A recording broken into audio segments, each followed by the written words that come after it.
Good morning, good afternoon, good evening. You're listening to the Vitamin D podcast. I'm your host, Dawn Dai, and I'm here to help you be your best self. For those of you who may be joining us for the first time, I say welcome. I'm glad to have you on this journey of discovery with me as we shine light of new ways of being and thinking. And today I've been thinking about how many of us go through life with our eyes closed. Not literally, but in a more ethereal way. How often have you found yourself ignoring something that has been bothering you because you thought looking at it, sitting in it would be a sign of weakness? I know I have. I think it's human to not want to seem like you're wrong or like something's wrong. We all want to be perfect at some point in our lives, but what we need to understand is that while perfection isn't possible, becoming better requires that we not ignore what's happening to and within us. That's why I'm talking to life coach and author Pervis Taylor, who is joining us to talk about his new book, Surthrival Mode. Young men across America are going through a crisis and have been for decades. The tendrils of toxic masculinity have wrapped themselves around millions and millions of young men, poisoning their relationships with themselves and those who they love. By learning to take responsibility for their situation through what he calls the 4 A's of surthrival, Pervis believes that young men can find a better, healthier, and more satisfying vision of manhood. In this episode, we talk about overcoming shame, effective communication, and how you can use the 4 A's of surthrival in your everyday life. So without further ado, it's time for your dose of vitamin D. Get your vitamin D right here with me and get excited about your life. Hello? Can you hear me? I can hear you. Can you hear me? I hear you perfectly. You can see me? Yes, I can see you, Howard. HU? Okay, Bison. Columbia. No, I have a ton of friends that went to Howard, so. Okay. So you know the love is there. Yes. I'm just trying to understand how come you didn't make the decision to go to Howard, Pervis. Well, you know, what happened was I ended up getting a full scholarship to University of Miami. And at the time, Will Smith had that song out, Miami. And that was like the deciding factor. I was like, I gotta go to Miami. Going to Miami. I was trying to figure out the rest, messed that up. What they say, Bienvenida a Miami. Right. Yeah. I was like, Miami. Isn't that crazy how sometimes you'll hear a song and then you find out like years later, sometime a decade, like, dang, I messed that up a while ago. Yo, it happens to me all the time, especially listening to Toni Braxton songs. Because you don't know what she's saying. Like, oh, okay, that makes sense with the song. Okay, yeah. Got it. Pervis Taylor is here on the Vitamin D podcast. Oh, good afternoon, good evening, good morning, wherever you are. How you doing? Yo, I'm amazing. I love your energy. Shout out to you. Thank you. I'm a reflection of you. I'm so excited about this conversation. Same here. And just reading over, you're an author of an amazing, I don't know if it's appropriate to call it a self-help book, a self-help guide, or just a transparency. I don't know what, but it's called Surthrival Mode. Yes, and you making me feel all warm inside. Because when you have people in your presence that shed a light on a situation where we're so used to being in the dark about, that affects the unit and the foundation of the development of a human being that is going to ripple down to affect someone else. Absolutely. Hey, that's something to get excited about. Well, thank you. Yeah, no, I am so honored and humbled that people are responding to Surthrival Mode with the intent in which I wrote it. You know what I mean? And that it's really transforming the lives of men. And, so many men are now who've reached out to me who I don't know. They're like, Pervis, I'm in therapy now because of this book. Or I've apologized to my baby's mother because of this book. So it's really like, I can't even put into words how grateful I am that people are really responding to it. Well, I'm sure that whomever is sitting here and they're listening, they're like, well, what is the response about? Come on, tell us about you and tell us about your book, Surthrival Mode. So about me, my name is Pervis Taylor III. I am an award-winning celebrity life coach, speaker, and author of the book Surthrival Mode.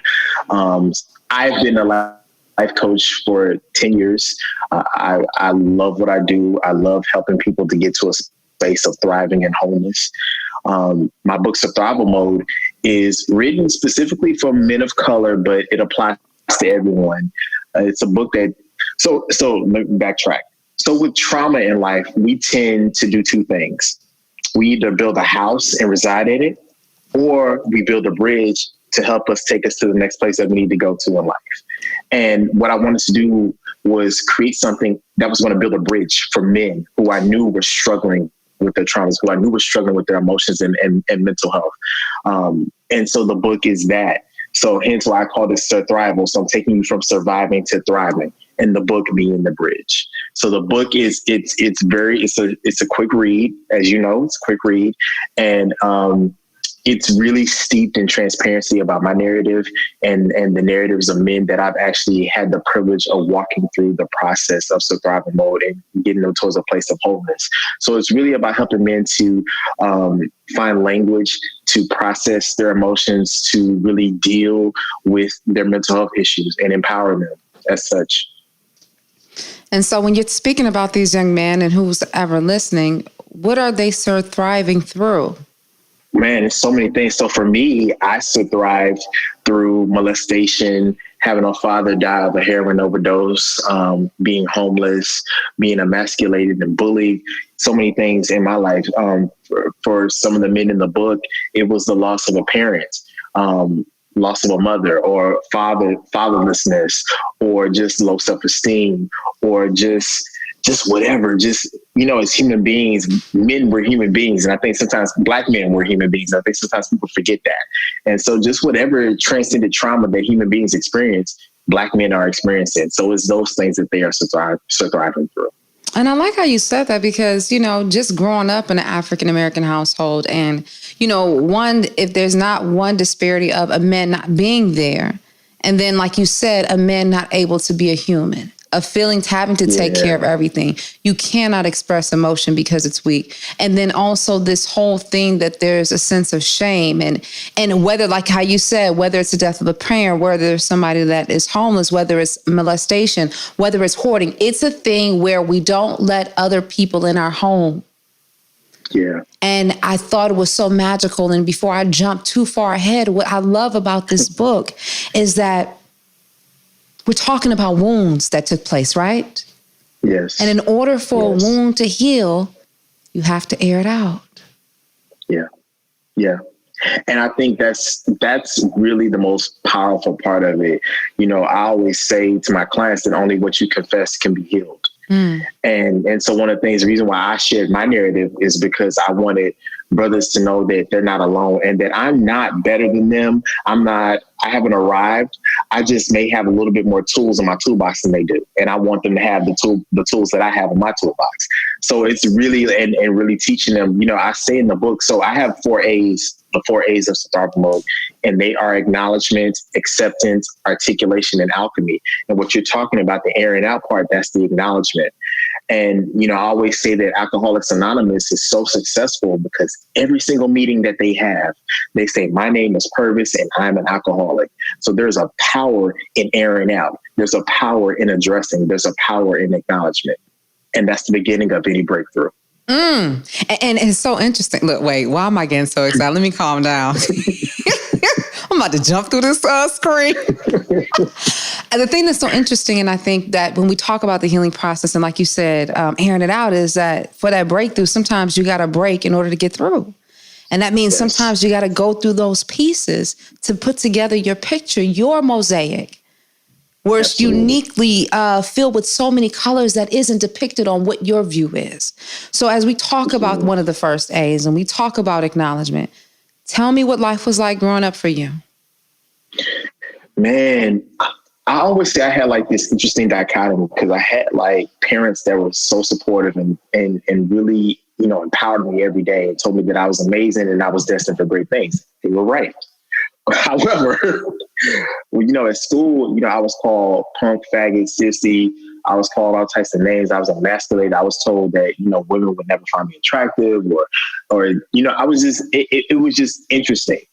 And so my trauma response to everything was that I achieved. So like I made straight A's. I was in the honors and gifted program, but inside I literally would cry every night thinking about all the things that people would say about me and questioning if it was true or not.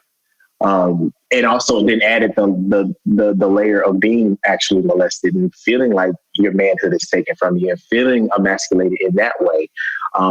And really not really having an outlet to talk about it. It was definitely stifling. And I look back sometimes and wonder, like, how did I make it through that? Because I didn't have anybody who I felt safe around to really just even share about it because people couldn't identify. And I think it's interesting that you say that because it's one of those things where people don't talk about. And it's like, it's in the room. Yeah. Clearly, just like anything it attracts, you start to surround yourself and it's thinking about the healing process. So who molested you and what was that? How old were you when this process began?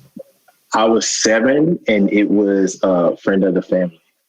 And it was, and to qualify, it wasn't a continual thing. It was a one-time thing, but it was one time was all this needed to throw you off. But yeah, no, I was 7 years old. And then I think the added layer of people calling you names kind of exacerbated it. That carried with me through high school. Did you tell your family about this? Like, what was that like? Like, this happened. How did you know that it was wrong? I knew when it was happening that it was wrong. But I didn't say anything till my father died. Like, I suppressed that when I was 24. So when my father died, that's when I remembered everything that was happening. So I was an adult at that time. So I wanted to make sure that I worked through it before I told my family what was happening, what had happened. I think it's interesting that sometimes men, and I feel like that, or even women, find shame when they are victim to sexual molestation, is that Absolutely. You start to question who you are and whom you're attracted to. Mm-hmm. In the course of that, because again, this conversation is more so to talk to anybody who is feeling this. Like there's ways, and I feel like even 2020 this year, I don't think it's by mistake that your book is about this and just things that are circulating. And it's getting the vision and seeing what it is and what it is not. And I didn't say this before, but one thing about vitamin D, it's all about shedding light. That energy that you felt, I want that exude. And I got to understand that even in my healing. So in this whole process, we're shedding the light on the good, the bad, and the different. It's going to be uncomfortable. I know I've put myself into that. So I wonder, was there ever a situation where after you got to the process that you acknowledged it? And now the process and when your father passed away, that's another A. I don't know if that moves to articulation, but what I'm wondering is that what was the impact that it had on you about whether or not it was questioning who you were? Did you find yourself attracted to men? Did you feel dirty when a man was around you? Were there uncomfortable situations in the locker room? Yeah, there were definitely all of those things. And you definitely look at yourself and you're like, I think one of the things I come to understand is like today at 40 years old, I understand that if a woman finds you attractive, if she finds a man attractive, there's going to be men who find that same man attractive, right? So I understand that now. Back then at 24, I did not understand that. And there were definitely situations in locker rooms where you'd be like, oh, what is happening? I got to leave. You know what I mean? Like, and you could sense that some stuff was about to go down. I don't know if I necessarily say that there was like a full-on attraction to men, but the thing that I will say that I was attracted to was the seeming confidence and surety of who they were. And the power of that masculinity which they rested in. That was what I was attracted to more so than, I guess, I want to be with this guy. I never felt that, but I definitely felt this like they had something that I didn't have, if that makes sense. From my knowing, and that's why I said this conversation, from my knowing of who I am, Dawn, to this age, because like you said, sometimes we can bury things. Yeah. From my knowing, I've never been sexually molested. But like my sister has worked in this field for so many years, and she talks about how, you can bury certain traumas. and how things can trigger things. You don't know why you're acting, you're doing what it is that you're doing. And it's like if somebody had talked about it, whether just, sweeping it under the rug like in which you discussed, or something that you looked at as a shame, it's like, wait, you're a child. One, why are you having these conversations? Two, why are you feeling these things? Not maybe in some instances where it's wrong, but the more important question I always wonder is why. And so when you say like, hey, they had something that you did not have, well, in my ignorant opinion, and I use that lack of knowledge, I would think so because something was taken from you. Right. And then also on the other side, not necessarily. You know what I mean? Like I had some things, I recognize this, and I say this to all my clients, that no one is born ill-equipped, they're just born ill-informed. I just wasn't informed of the things that I had inside of me. Like I have the gift of transparency. I have the gift of being resilient. I have the gift of being vulnerable. I have the gift of being comfortable in my skin, no matter what you think about me. You know what I mean? Like those are the things that I possessed during that time, but I didn't know that I had it. Wow. And it was through the process of me going through those stages of surthrival mode, unconsciously, but consciously, and recognizing that I did have it. And I think like how you said, it's like, sometimes you're in a room and you don't even know that the lights are off until they're on. And you can't tell me that I'm not seeing because I'm telling you what I can see. And so that's what I want us to do with Surthrival Mode today. I need to flick the switch. I had some people, I made an announcement on my weekend segment on the Steve Harvey Morning Show, and people were coming in the DM like, oh, what's this book about? And I'm like, you're going to have to tune in. They don't have to tune in. So as we're talking about, you got to the place of acknowledgement. Let's just dive in a little bit more about the importance of the 4 A's and what that process looks like. As you know, the beginning of a problem is stating that there is a problem. So that's the acknowledgement, right? That's the saying like, okay, even if it's not verbal, but it's something inside of you saying like, you know what, there's something that happened, or there's something not working, or there's something that I need to address. Right. So that's the beginning of it. Right. Then the acceptance. And can you relate this to your life? So for me, it was like when Daddy passed, I acknowledged that there were some things that I hadn't addressed and that I kind of have held hostage for a long time, because at that time I was working at Def Jam. I was signing up Wilhelmina models, and I was just focused on succeeding, right? Because I felt like success would get rid of all those things that I'm holding hostage, right? But when he passed away so suddenly, I started to acknowledge that there was some brokenness inside of me. I was like, I don't know what this is specifically, but there's some things that are not working. What was happening? Were you not showing up with your friends? Were you crying? Like, you know what? I had a nervous breakdown on the train in New York City. I literally came back from his funeral because I didn't cry, and I told my family not to cry. And I literally was riding home on the train, listening to my Discman. That's how I'm dating myself, my Discman. And I was listening to a song by TLC, and I think it was a song that they did for Left Eye. And it was just one line in the song, and I literally just started crying, and I fell on the dirty train floor, and I lost it. And that was the first time in my life I've ever had a breakdown. The only time I've ever had a breakdown like that. And that's when I was like, okay, even though I hadn't been, I hadn't gotten the clinical degree that I have now, but I knew at that moment, okay, this is the beginning of something. And so once I experienced that breakdown, I said, okay, I need to really sit with myself and explore like what is going on. So I started to remember that, people used to make fun of you. I used to remember that, that person molested me. I remembered feeling inadequate. I remember sitting in my closet crying. I remember thinking about suicide. I remember all of those things. And so like that was the acknowledgement for me. Then after I started to acknowledge it, I read this book by Beth Moore, and it's called Get Out of That Pit. And that book was so transformational, as well as this book by Dr. Henry Cloud and John Townsend. It's called How People Grow.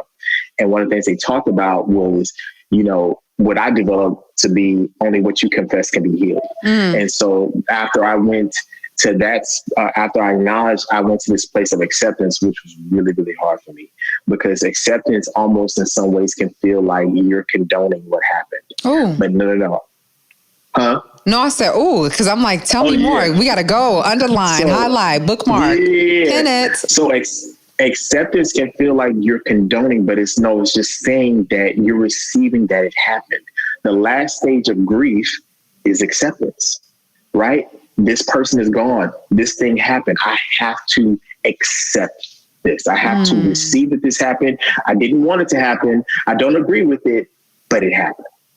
And that space is so powerful. And I think so many of us feel like that's a place of weakness, but it's a place of power. So for me, I had to accept that my daddy died of a heroin overdose, which I was completely embarrassed about, ashamed about. I had to accept that, that I was struggling with my identity at the time. Identity as in? As just in every aspect, man, sexuality, everything. Everything at that time, like, just didn't know who I was. I had to accept, like, just everything, that my career wasn't going the way I wanted to go. Like, it just, everything in my life just was not what I wanted it to be at that time. So I had to accept that. And that took me a long time to do. But once I did it, it got me to a place of clarity, and it got me to the place of articulation, where I was able to identify those books I told you about. They said you got to have a safe space. So I identified one person who I felt could be a safe space, and his name is Ken, and he went to my Bible study. And I remember just telling Ken everything. How old are you? What's from the point of your father? So this is like 27, 28. Okay. So right after, like, a couple months or whatever after your dad. Yeah. So I'm articulating. So I'm expressing with Ken, like, and I've always been a good communicator. I've always been able to verbalize what it is I've experienced. And that's the one thing I do want to circle back that my father and mother allowed me to do. They did allow me to emote. They kept it to a minimum, but they did allow me to express what I was feeling. So shout out to Pervis and Jackie. God rest his soul. So I was able to articulate what it is that I was experiencing, what had happened, everything that happened. And once that happened, I felt this freedom lifted off of me. And I remember being at a Bible study one day, and Chris Burge, who was the Bible study teacher, said, life happens to you, but life happens from you. Oh, wait, say it again. Life happens to you, but life happens from you. And when he said that, I had because I was focusing on what was happening to me and not what was happening from me. Right. So I recognized that I had something that could happen from me, which leads to the stage of alchemy, right? Which leads to the space of purpose. You were emasculated for most of your life. Now you empower men in their masculinity. How the hell did that happen? You know what I mean? How do you transform all of that pain, all of that stuff that you've experienced in your life? How did you make it become something greater than what you experienced? And so that's the space of surthrival mode. And I see people, and I'm so obsessed with people alchemizing their pain. I just got to reading Mariah Carey's memoir, and how all of her songs are about the trauma of her childhood. And now she's, one of the most successful artists in history. She transformed that. And then you think about it, her whole, I want to say, image icon is all about being a butterfly. Yes, and that whole transformation aspect and being uncomfortable because you're breaking through that pain and thriving in your life. I'm listening. Yeah. So it's all of that. So for me, the alchemy part is my favorite part of it, because it's like, alchemy is really turning, lead into gold. The first miracle that Jesus did in the Bible was turning that water into wine. And so like, it's about transforming the water into sweet wine. And so one of the things I had to do in that process of alchemy is forgive. I had to have a vision for myself. I had to believe that I was worthy. I had that space of alchemy is comprised of all those things, believing, receiving, surrendering. And I talk about that a lot in the book. We have to surrender. We surrender to the negative every day, but we don't surrender to the positive. If we're surrendering to the fact that these things happen to us, why can't we surrender to the fact that God already made a way for us? Mm-hmm. Why can't we surrender to the positive of who we are? I had to dig and find the great things about me, about Pervis. Because now, Pervis today, I can walk in the room, you can't tell me nothing. You understand what I'm saying? But that's because I really dug deep within myself, and I had to find those nuggets. I had to find those treasures that everybody has within them, right? No one is more ill-equipped, they're just more ill-informed. So I had to find all of that stuff inside of me. And then I started to say, you know what? If I'm hurting, I don't want to see another young man hurt. I don't want to see another man hurt. And so that was the beginning of it.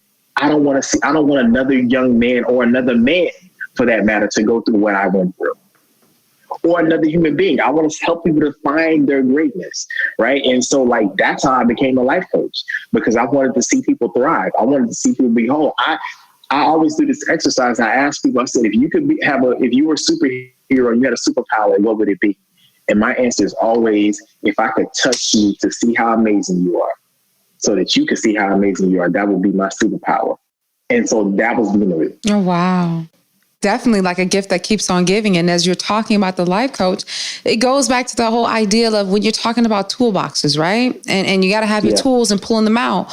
Well, I think one of the key tools, and like you're saying, is finding that safe space, finding somebody you can talk to. But when you look in the culture, whether it be primarily African-American or men in general, it's taboo to even address that something maybe quote unquote wrong upstairs, or your mental health is the question, or the fact that you want to go to therapy.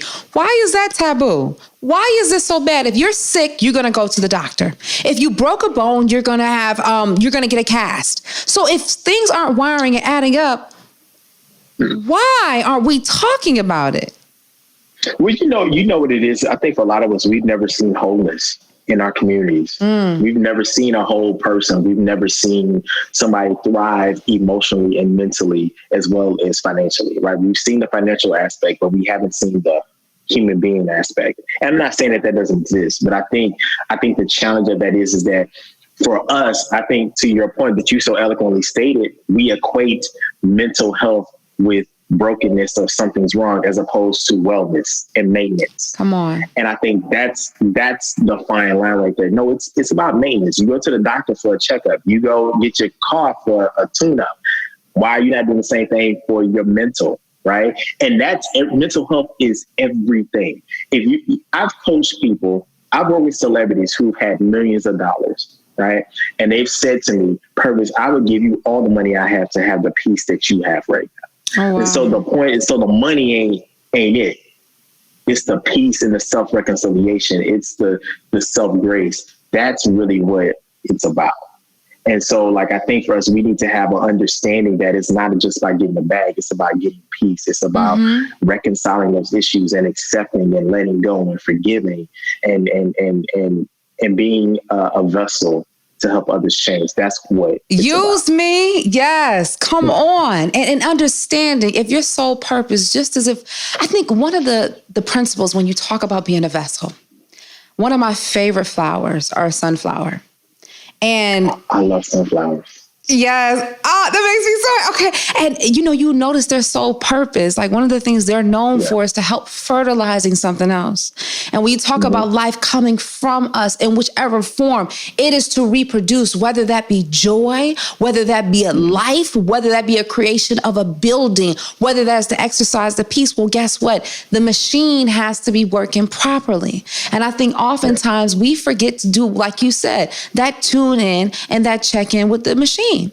But then here's another thing that we're looking at. In a society today where everything is about the perception, it's about the look. Where is there room to breathe? And even in your book, and you spoke about this, you talked about a friend who, on social media, they live in a life turned up, boom, get it out. But secretly inside, like you said, was broken. Tell us a little bit about that story and how that plays in society of this deception wall we build up. Well, that's, we could talk about that all day. But this particular friend, he was married at the time, and he and his wife would always put up these pictures. They were always like, yo, I love my wife. I love my babe. We in Dubai. We here, there. And offline, he'd be like, yo, Pervis, like, I can't do it. Like, like, we're getting a divorce. I don't love her. I don't love. And I would say to myself, I'd be like, bro, but why are you creating this image for the world? Why, like, what's going on with you? And ultimately, he ended up sharing that he had some, that he had been abused as a child.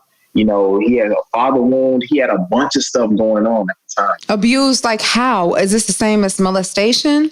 Yeah, I think so.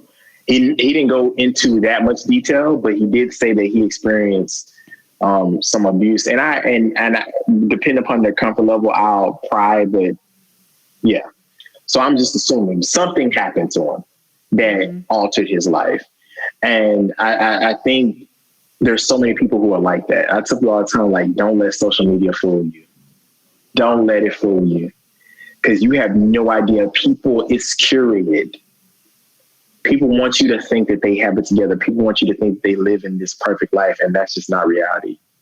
It's not. And you talk about this. You talk about how sometimes, we live in this world of delusion, and how it's actually the opposite of acceptance, because you've created another world that doesn't exist. Yeah.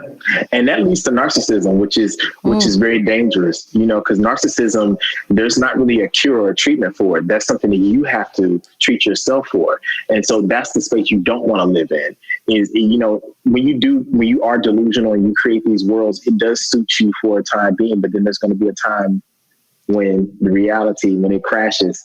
So that's something that has been coming up a lot surrounding me of, whether it's looked at selfishness or narcissism, it's about, let me make this image as long as it fits okay with me, because I'm thinking about my well-being first. When we talk about wellness, and we hear this a lot, like being on a plane, make sure you put your oxygen on so that you can help somebody else. So I can imagine there's a silver lining, or kind of like a fine line, of me loving on myself and then me being so narcissistic that I'm consumed with myself. Can you help me see between that? The thing about narcissism is that people don't understand that narcissism is typically a trauma response. It's a trauma response to feeling fragile or extremely insecure inside. And so what it is, you create this inflated version of yourself in order to survive. And so I think that people don't understand that's the undercurrent of it. But to that point of what you're saying is, like, so many of us are so enamored with ourselves. And I think that's because I actually think that the largest scope is that the connectivity, the connection that we had as human beings, the accountability, like, no one wants to be wrong, like we want to be perceived as perfect. It's killing us. And so, like, that aspect of it, is why you see so many people who are narcissists, because we don't want to be wrong. We don't want to grow. We just want to be perfect. And I think that because we see manicured people on social media, we see these Instagram models who have these perfect manicured bodies, and these guys who have these perfect rippled bodies, and you're thinking that that's it, but you don't know what's on the other side of that, what they have to do to maintain that. And so I think it just it's so convoluted. I just think that it trickles down into this. We don't want to have accountability. We don't want to own anything that we've done. We just want to look like we have it together. We're just obsessed with that. It's very dangerous. So talking back with your friend from social media, so once he comes to you, he's like, Pervis, I can't take it. I got this wife. We're out here looking like we're living the life of our dreams. What was the point that he came to as far as the alchemy part? Because he accepted it or acknowledged it. So I'm not happy. Okay. Acceptance, it did happen. He articulated. Then he articulated. Then what happened after that? Well, I think it was apology towards his wife, to his ex-wife, and the space of, like, really embracing who he was and really being, like, an advocate for communication with men, like talking about those uncomfortable things. So, like, he now encourages those conversations. he's now a person who is vulnerable enough to talk about the things that he did wrong with his marriage. And, you know, it's helping for other people, especially for young couples that are getting married. He definitely is like that guy. He definitely will tell you about how he messed up and how he didn't address certain issues going into his marriage. So I think that what he did with the alchemy was like the ownership, the accountability, and not being afraid to share with others. So at this point in understanding, when we talk about this whole magical transformation state of the alchemy kind of stage, did it go into a place where he was able to be in another relationship?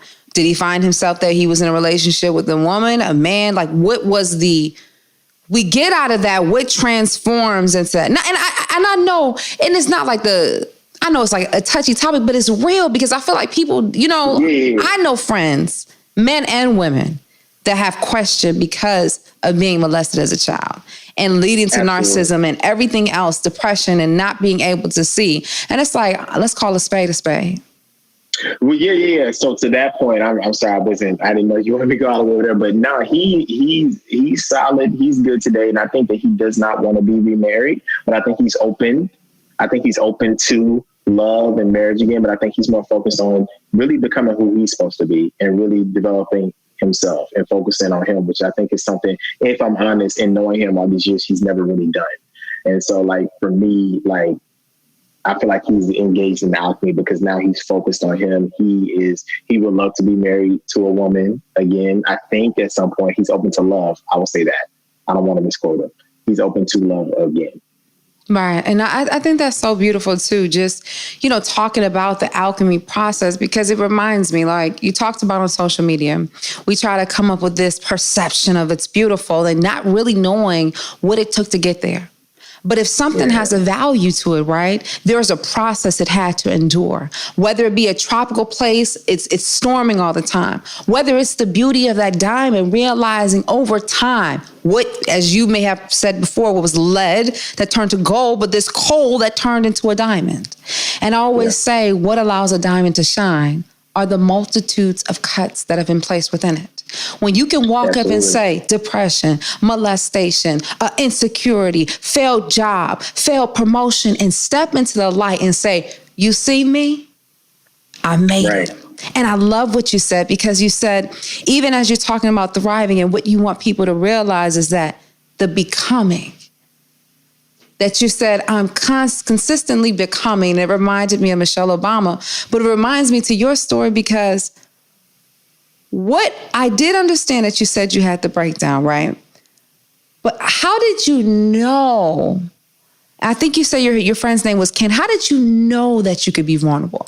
How did you know that that was a possibility? Well, I'll tell you like this. For me, being a person who is emotional and recognizing that I am an emotional man, right? And I embrace it and I own it and I love it, actually. But what the mind can handle, it imposes on the body. And at that point, what the mind can't handle, it imposes on the body. I was literally getting sick. My hair was falling out. I had hives. I was shaking. I had a twitch. I didn't like that experience. My mama always said, when you want to get off a roller coaster, you will get off. And so that was a moment for me. I was like, I don't care what it looks like. I don't care what anybody says. Like, having that anxiety in your body, and literally when I probably should have been taking meds for it, having that level of anxiety, I was like, nah, if I'm listening to what Beth Moore and these doctors are saying, if I confess there's a power, there's a release in it, I'm willing to run the risk of looking crazy. So for me, I wasn't afraid to look crazy. Because you have to save your life. I'm out here trying to save my life. I love that, because I think that when we talk about society and today and how it is about putting everything on blast, you got to realize you got to protect your boundaries. Yeah. And you got to know your space, your capacity, and even understanding that space. How much are you holding and how much are you necessarily carrying that is unnecessary? Because I feel like the more we put on, the more it is that we try to control.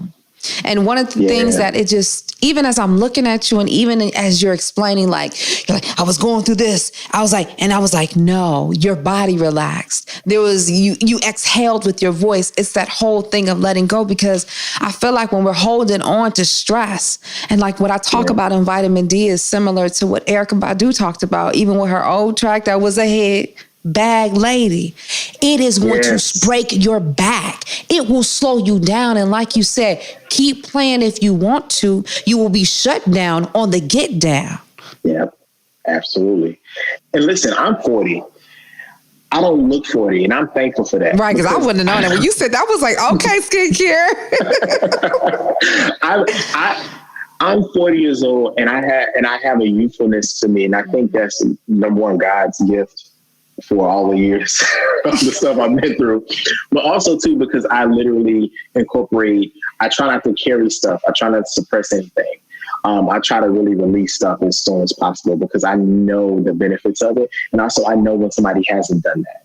And I have to tell you this, like, one of the most beautiful things that you could ever witness is seeing a grown man be so vulnerable and so fragile to say, like, you know what, Pervis, I've been in pain. I've experienced this.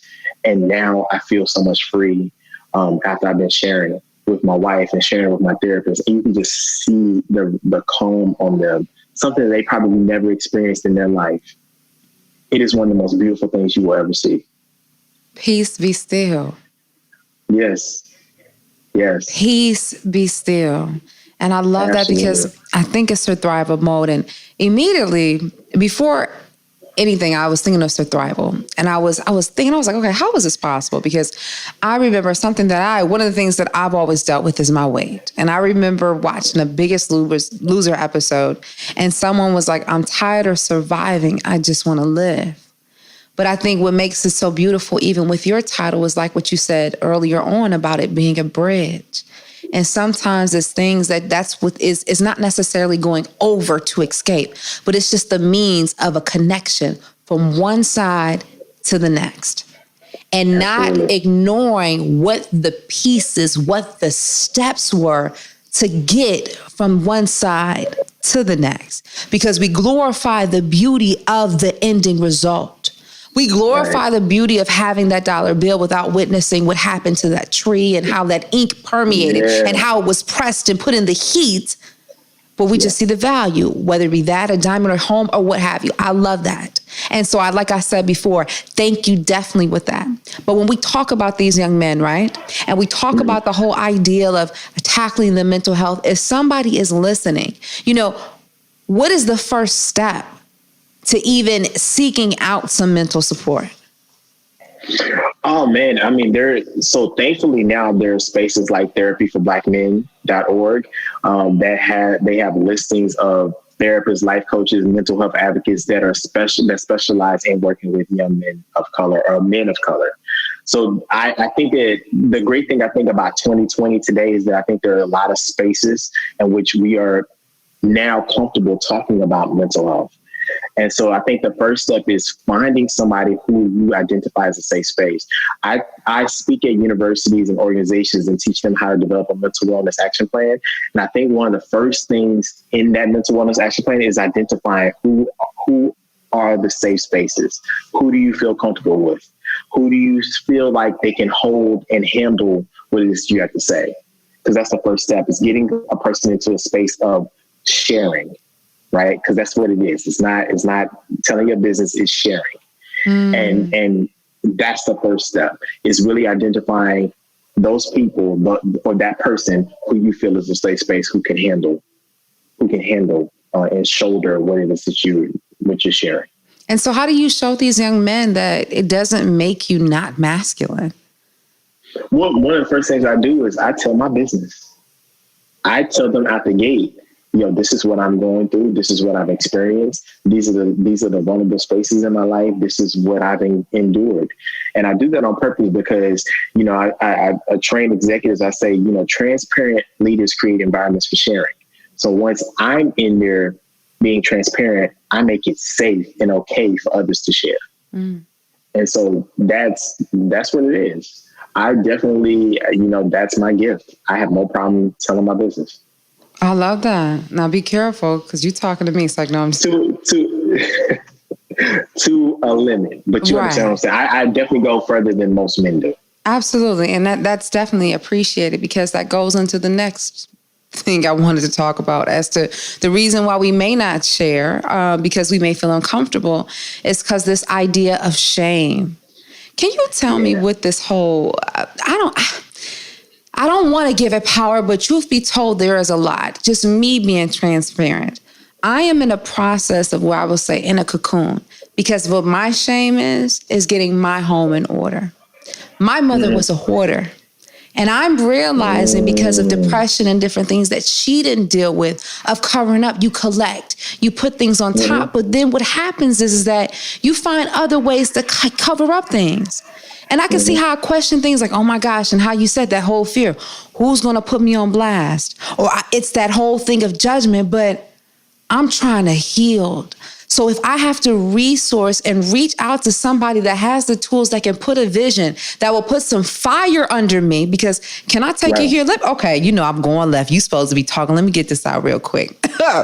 Early this week, and this is exactly what I love what you're doing. What came to me, I don't know if I was sitting here in meditation or whatnot, but I'm just thinking of how we put it out there. We want to grow and be more than what we are right now. And if you are a person of faith, whether it be in a religious or just something seeking higher above, I'm going to use a faith-based moment. And you talk about God and knowing that's the potter's house, right? Well, you come in there as a bunch of clay. And if you're asking to step into this greatness, whatever that is, whether it's your money, whether it is a successful relationship, whether it is your home, you're asking to be molded. You're asking to be pressed, to be pulled, to have water thrown. And then you're going to go into the fire because I got to make sure that you got it. Right? Absolutely. But in order to do that, there is a power or a weight of shame that we carry. Talk to me about it, the power of it, and the result of releasing it. First of all, do you know who Brene Brown is? You know what? Everybody's been telling me to check her out. I don't know fully, but everybody's been telling me to check her out. So Brene Brown is like she's a specialist in shame, right? And I actually did a video. It's a video clip of me actually working with some young men at a university, and I was speaking about shame and vulnerability, and she retweeted the tweet. So that's like she loved it. But one of the things I think with shame is the dangerous aspect of shame is that it becomes an identity and not an experience, but it becomes an identity. And I think that's the danger of it, is that unconsciously and subconsciously, we are taking on whatever it is that we're experiencing as who we are and not something that we are experiencing. And that's the distinction. You have to be able to say, like, this is not who I am, and I will not allow this to become my identity. I will not embody this because this is not me. This is an experience. This is something that I'm working through, but I'm not taking that on as an identity. And that's one of the biggest things that I had to do was say, like, you know what, Pervis? There's nothing to be shamed about. You was molested, this and this and that happened to you, but that ain't who you are. That was never who you are. I had to have that come to Jesus moment. I'd be like, yo, that's not who you are, bro. So I had to I had to stop embodying myself in that and looking at it and putting it off to where it needed to be. So I think the biggest challenge is understanding that that's not your identity. That's the biggest part of shame, is that we embody it. That's the thing. It's like, what's that movie, The Body Snatchers? It's like shame comes and snatches our body up and now we're ashamed. Right. You can't do that. You can't embody it. Can't do that. Another thing that you did talk about is that, even in this process, while, some may say it's like a weakness to come forth and to say what different things that happen to you, but there is a sense of bravery, because it's like, Absolutely. While it is a lot of bravery, there's a penalty for that. And you talked about that a little bit in your book. Can you tell us more?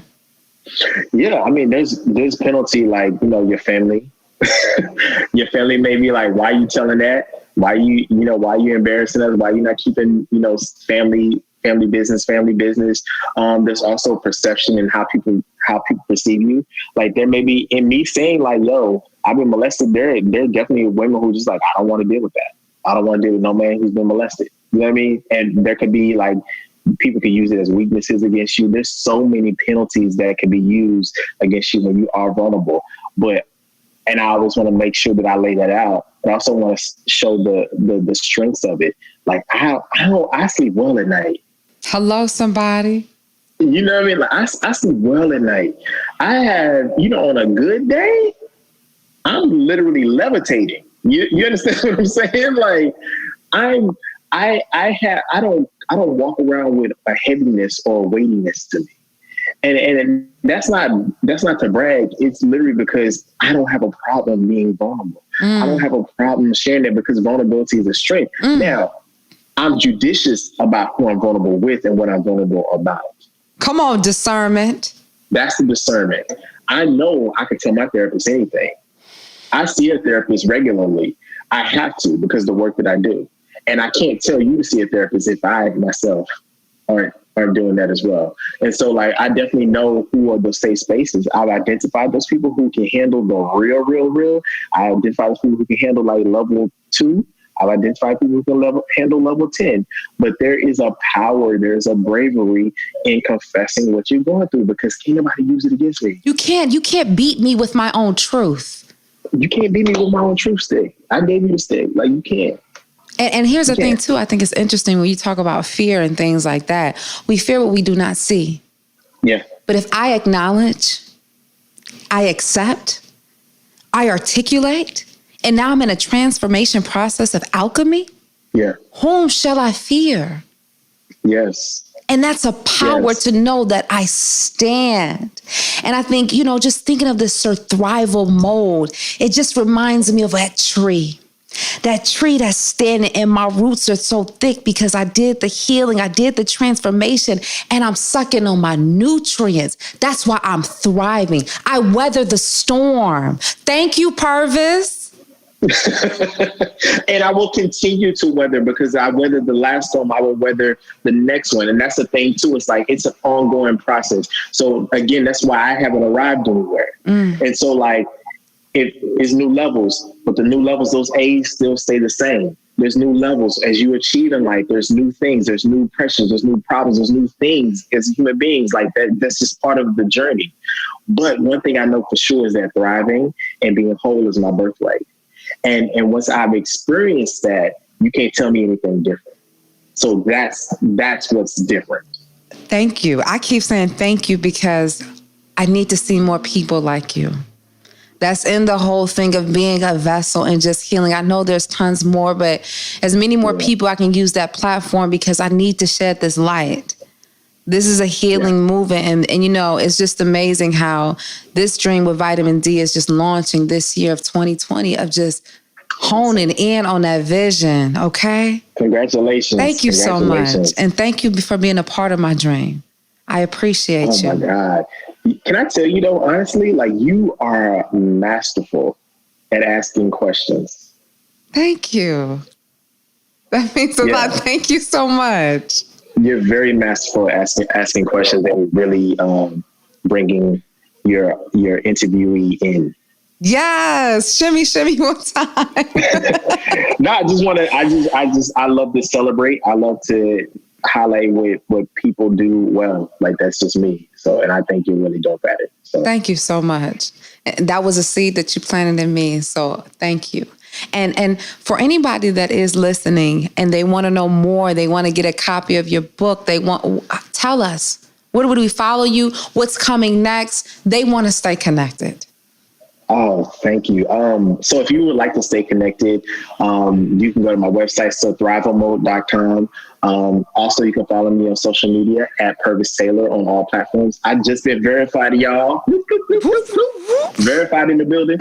If you want to get copies of the book, you can get it off surthrivalmode.com as well as amazon.com. Awesome. And what I have coming next, just doing more talks. I've been guest lecturing at university, so that's new. That's awesome. So doing more of that, and hopefully going across international waters. People want me to come over to London town to do some surthrival mode workshops and whatnot. So, okay. And just lastly, if you could leave our audience or ain't no audience, people that's in the room with us, that's in our company, our kinfolk, if you can leave them with a dose of vitamin D, whether it just be a quote, something to remember, the floor is yours. So there's a slot in the world history for each and every one of us, either as a world changer or someone who watched the world change. Choose. There it is. Thank you, Pervis. Many blessings. Thank you. You know what? I thoroughly enjoyed that conversation.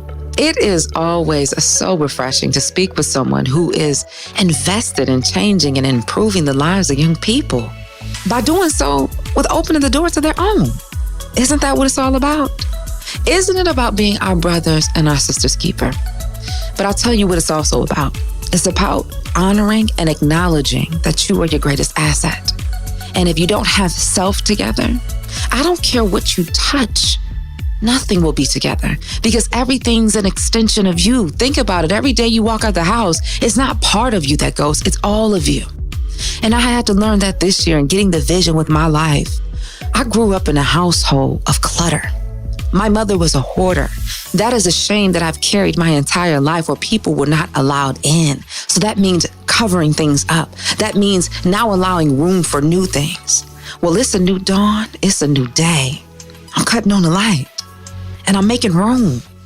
And I want you to make room with yourself. See the good, see the bad, see the indifferent, and embrace it all because all of it makes you who you are.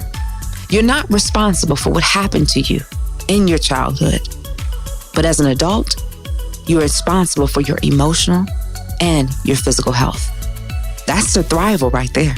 And if you enjoyed this conversation and you would like to get a copy of Pervis's new book, Surthrival Mode, you can do so by checking out the website, surthrivalmode.com. You can also find him on social media at Pervis Taylor on Instagram and Twitter.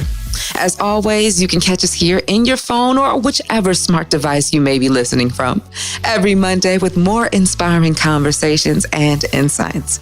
And if you're looking to get even more vitamin D in your life, you can follow me at Dawn Dai Speaks on all social media. That's Dawn Dai Speaks, okay? I'm looking forward to hearing from you. And until next time, always remember, you are your greatest asset.